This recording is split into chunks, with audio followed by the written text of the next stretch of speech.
Now we will talk about indirect multicolor IHC using primary antibodies conjugated to haptens and using antibodies, secondary antibodies, anti-hapten, hapten-specific secondary antibodies. So they will interact with haptens rather than with antibodies per se. Let's take a look at this protocol, and I will walk you through how this can be accomplished. We can conjugate primary antibodies to haptens, which you have heard about, so-called biotin. Okay, it's known, used a lot of quite often in immunohistochemistry, or we can use the deoxygenin to put on the primary antibodies. Deoxygenin is not the animal protein, it's found in plants. That's why if we use anti-deoxygenin secondary antibodies, there's virtually no cross-reactivity of antibodies or no background staining with cells and tissues. So now we have two primary antibodies, one conjugated to biotin and another one to deoxygenin. How about the third one? This one we leave unmodified. This one is going to resemble the conventional IHC protocol when we use primary antibody plus secondary antibody. Of course, all these secondary antibodies conjugated to different fluorescent dyes. So how this protocol works? First, we incubate tissue section with this primary antibody, followed by incubation with anti-primary secondary antibodies conjugated to this fluorophore.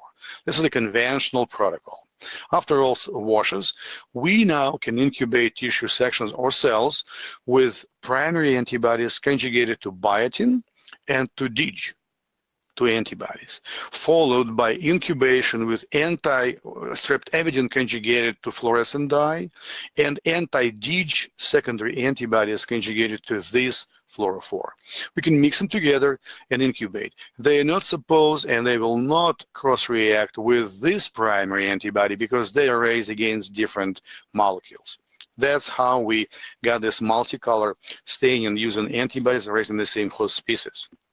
This protocol works nicely with different primary antibodies raised in different species.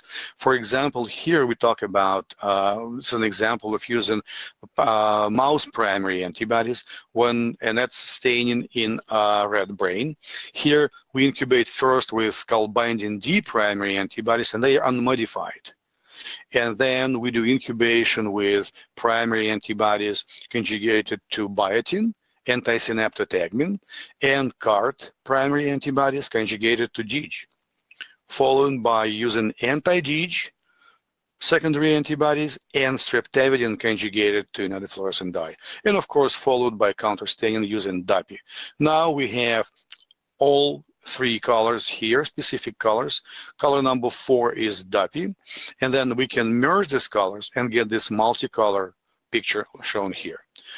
So this technique works not only with mouse primary antibodies. We tested it, and it works nice with goat primary antibodies. This is, here we're showing staining of a rat brain cerebellum. You can see this large neurons, the Purkinje cells, Purkinje neurons.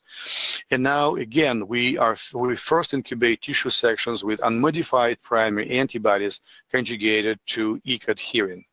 Unconjugated primary antibodies against the e-cadherin, followed by anti-goat secondary antibodies conjugated to this fluorophore.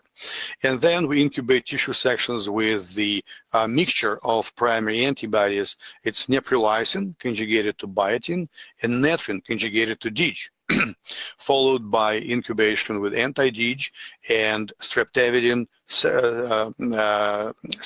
conjugated to the fluorophore.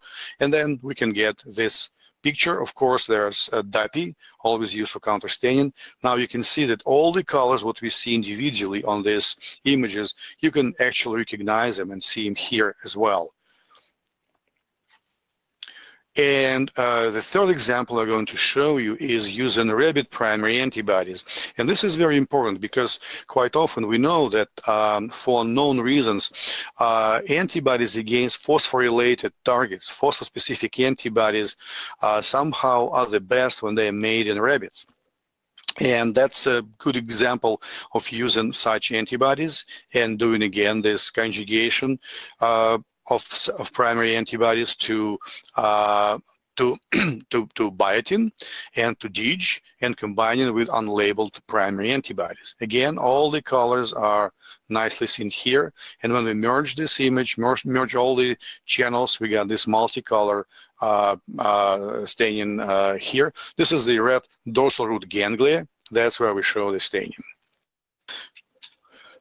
Pros of this technique: there's no cross-reactivity of secondary antibodies with irrelevant primary antibodies, because our second round of incubations, we do not add secondary antibodies against primary antibodies. They are against these small haptens.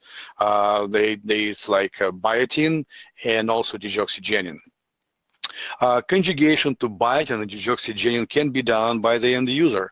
There are kits sold by different companies that allow the end user to conjugate these antibodies.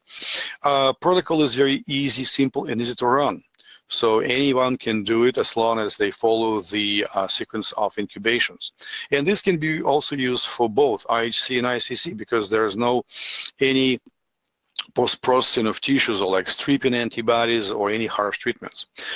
Cons to this protocol: it's limited to 3 tissue targets. If you want to do more than that, it should be, it can be expanded to 4 targets, given that one of the targets is highly abundant, and you can use pretty much directly labeled primary antibody. It may require quenching tissue endogenous biotin. You know that we're using here streptavidin that's supposed to bind to biotin on the primary antibody, but some tissues may have endogenous biotin. That's why it's required to quench it. Otherwise, streptavidin conjugated to fluorescent dye may cross-react and get non-specific staining. And of course, it requires the resources to do conjugation. Resources need have money to buy these conjugation kits, or if you want to do it by yourself, or find a company that will do it for you. To view the full video of this and all of our other webinars for bioscientists at the bench, please visit bitesizebio.com/webinars.